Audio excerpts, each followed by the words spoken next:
বন্ধুরা welcome back to my channel Sanjukta's kitchen. আমার রান্নাঘরে তোমাদের সবাইকে স্বাগত আর অনেক অনেক ভালোবাসা জানিয়ে আজকের ভিডিওটা শুরু করছি। আজকে আমি তোমাদের সঙ্গে শেয়ার করব লেমন টি অর্থাৎ লেবু চায়ের একটা ছোট্টখাট্ট রেসিপি। প্রচণ্ড গরম পড়ে গেছে আর এই দুর্দান্ত গরমে আমরা সবাই কম বেশি একটুখানি লেবু চা খেতে ভালোবাসি, তাই সেজন্যই আজকে আমি শেয়ার করছি লেবু চায়ের এই রেসিপিটা। তো চলো ভিডিওটা শুরু করা যাক, কথা না বাড়িয়ে। তো প্রথমেই আমি পরিমাণ মতন এখানে জল নিয়ে নিয়েছি। এখানে আমি 2 কাপ মতন লেবু চা করবো, তাই পরিমাণ মতন জল মেপে এখানে 2 কাপ মতন জল নিয়ে নিয়েছি। তারপরে দেখো ভালো করে জলটা ফোটাতে হবে। লেবু চায়ের জলটা খুব ভালো করে ফোটাতে হবে, কারণ চা লেবু দেওয়ার পরে আর বেশিক্ষণ লাগে না চাটা রেডি হতে। তো জলটা ভালো করে ফোটানোর পরে আমি এখানে 2 চামচ মতন চিনি দিয়ে ভালো করে নাড়িয়ে দেবো। চিনিটাকে যতক্ষণ না চিনিটা ভালো করে গলছে ততক্ষণ চাটা দেওয়া যাবে না। তো চিনিটা ভালো করে চামচ দিয়ে নাড়িয়ে দিতে হবে যাতে চিনিটা ভালো করে গলে যায়। তো দেখো বন্ধুরা, আমি ভালো করে হাত দিয়ে চামচ দিয়ে নাড়িয়ে দিচ্ছি চিনিটাকে। চিনিটা ভালো করে প্রায় গলে গেছে। এবার কিছুক্ষণ পরেই আমি এর মধ্যে চা পাতা অ্যাড করে দেবো।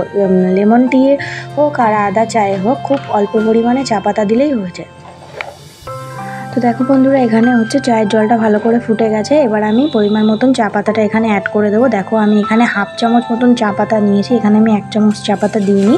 তো লেবু চায়ের জন্য খুব কম পরিমাণ চা পাতা লাগে। তো এই পাতাটাকেই কিছুক্ষণ ধরে ভালো করে ফোটাতে হবে।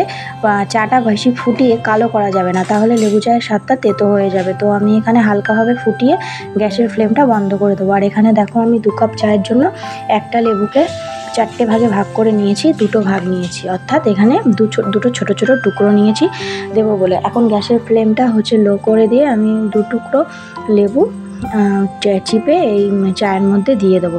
এবং চাটার মধ্যে লেবু দেওয়ার পরে বেশিক্ষণ আর চাটা ফোটানো যাবে না, তাহলে চাটা তেতো হয়ে যাবে। দেখো লেবুটা আমি চিপে ভালো করে দিয়ে দিয়েছি। এবার এটা আমি ফেলে দেবো। আর এদিকে দেখো গ্যাসের ফ্লেমটাও আমি অফ করে দিয়েছি। দেখো কালারটা কত সুন্দর এসছে। এটাই হলো লেবু চা, রেডি হয়ে গেছে। এটাই হলো আমার লেবু চায়ের ফাইনাল লুক। তো দেখো বন্ধুরা, কেমন হয়েছে অবশ্যই কমেন্ট করে জানিও। আমি চাটা একটা কাপে ঢেলে নিয়েছি। বন্ধুরা অবশ্যই আমাকে কমেন্ট করে জানিও আজকের ভিডিওটা তোমাদের কেমন লাগলো। ভালো লাগলে লাইক করো, কমেন্ট করো, শেয়ার করো। আর হ্যাঁ, এভাবেই রোজ নিত্য নতুন রান্নার ভিডিও পাওয়ার জন্য অবশ্যই আমার চ্যানেলটাকে সাবস্ক্রাইব করে নোটিফিকেশানটা অন করে রেখো, যাতে আমি রান্নার ভিডিও পোস্ট করার সঙ্গে সঙ্গে তোমরা নোটিফিকেশান পেয়ে যাও এবং আমার চ্যানেলে চলে এসে অবশ্যই যাতে ভিডিওটা দেখতে পারো। তো বন্ধুরা, আজকের ভিডিওটা এখানেই শেষ করছি। আবার আগামীকাল তোমাদের সবার সঙ্গে অন্য কোনো ভিডিওর সাথে দেখা হবে। সবাই ভালো থেকো, সুস্থ থেকো। আজকের মতন টাটা।